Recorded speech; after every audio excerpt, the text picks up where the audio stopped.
पाकिस्तान के लोग, अरे मैं तो स्विमिंग पूल में नहा रहा था, कोई कह रहा था मैं तो दफ्तर जाने की तैयारी कर रहा था। हम कुछ सोचे पहले तो भारत ने तो हमला कर दिया। ये पाकिस्तान के लोगों के बयान है।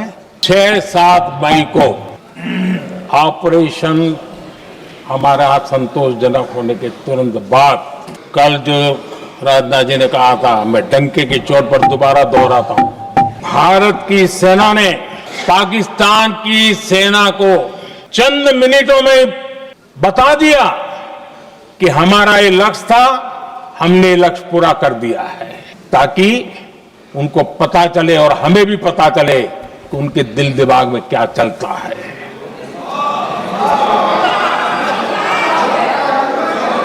हमने अपना लक्ष्य 100% हासिल कर लिया था। पाकिस्तान में समझदारी होती तो आतंकियों के साथ खुलेआम खड़े रहने की गलती न करता। इंडिया के पार्लियामेंट में एक बहुत ही धांसू धुआंधार तकरीरें हुई हैं, स्पीच हुई है और डिबेट हुई है ऑपरेशन सिंदूर पे।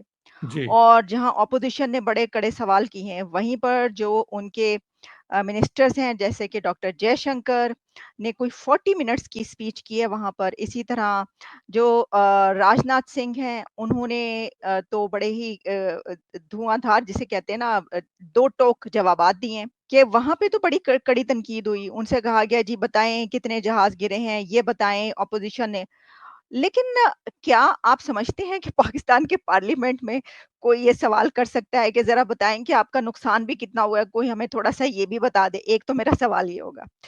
तो दूसरा ये होगा कि जो राजनाथ सिंह हैं, उन्होंने ये कहा है कि ये तो आप हमसे पूछ रहे हैं कि जहाज़ कितने गिरे। क्या आप हमसे ये क्यों नहीं पूछ रहे कि हमने उनके कितने जहाज़ गिराए हैं और हमने उनकी कितनी बेसिस को उड़ाया है?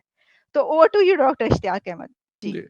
नहीं, ये तो कोई कभी भी डिनाई नहीं कर सकता ना कि इंडिया में कोई भी हुकूमत आ जाए, एक बेसिक यूनानिमिटी जो है वहाँ पे कि this is a democracy. India is a parliamentary democracy. और नरेंद्र मोदी और बीजेपी अब 10 साल से हुकूमत में भी रहे हैं। लास्ट इलेक्शन में जो उनका क्लेम था उससे बहुत कम सीटें आई हैं, तो कहीं ना कहीं इलेक्शन भी फेयर होता है। और इंडियन पार्लियामेंट में बहुत देर से ये मिनिस्टर्स आए, लेकिन जब भी आए उनकी तैयारी जो है वो इम्प्रेसिव है। तो पाकिस्तान कभी भी डेमोक्रेसी नहीं हुआ। ये ना लियाकत अली के दौर में हुआ है, ना कभी और हुआ है। ये बस एक दूसरे के गले पड़ जाना, एक दूसरे को गालियां दे देना, वहां तक है। लेकिन हुकूमत पे तनकीद हो और खुल के तनकीद हो, 65 वॉर के ऊपर कोई बात नहीं हुई।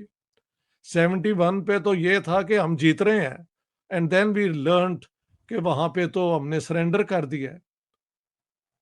सो Pakistan has never been a democracy in a sort of reliable sense. हाँ, स्पर्ट्स ऑफ डेमोक्रेटिक स्पेसेस मिलते रहे हैं। तो पाकिस्तान में कभी हो ही नहीं सकता कि इस पे ओपन बात हो, क्योंकि जिन्होंने जो जंग में अचीव किया है वो भी हम जानते हैं, और जिनका नुकसान हुआ है वो भी हम जानते हैं। और दोनों जो हैं वो इलेक्टेड नहीं है by the people of Pakistan. वो तो हमारी आर्म फोर्सेस की, तो उनके सामने कौन बात करेगा कि ये क्या हुआ और कि ये क्या नहीं हुआ। अगले दिन उनको उठा के ले जाएंगे। तो that's not possible. So the Indian debate was very impressive by the way. जी। और उनके दोनों मिनिस्टर बहुत अच्छी तैयारी करके आए थे। I do not agree with all what they said, but by and large they were right कि कितनी कोशिश हुई है इंडिया की तरफ से, उसमें कोई शक है। बल्कि इन्हें चाहिए था 1947 के बाद, पंडित जवाहरलाल नेहरू से ये कोशिशें शुरू थी कि चलो जी पार्टीशन हो गई है, बट लेट्स, हम एशियन लोग हैं, वी लिव टुगेदर, ये है।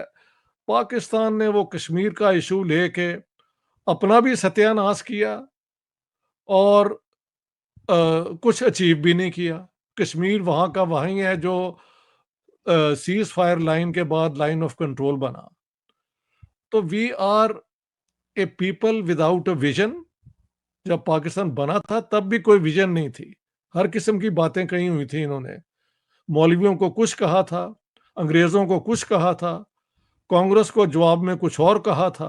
तो दोस्तों आपने देखा जिसमें पाकिस्तान के पत्रकारों ने न सिर्फ ऑपरेशन सिंदूर पर भारत की संसद में हुई बहस की तारीफ की, बल्कि भारतीय लोकतंत्र की खुलेआम सराहना भी की। पाकिस्तान मीडिया ने खुद स्वीकारा कि भारत का लोकतंत्र मजबूत है और उनकी राजनीति को इससे बहुत कुछ सीखना चाहिए।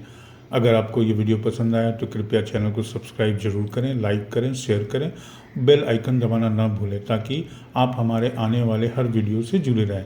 जय हिंद।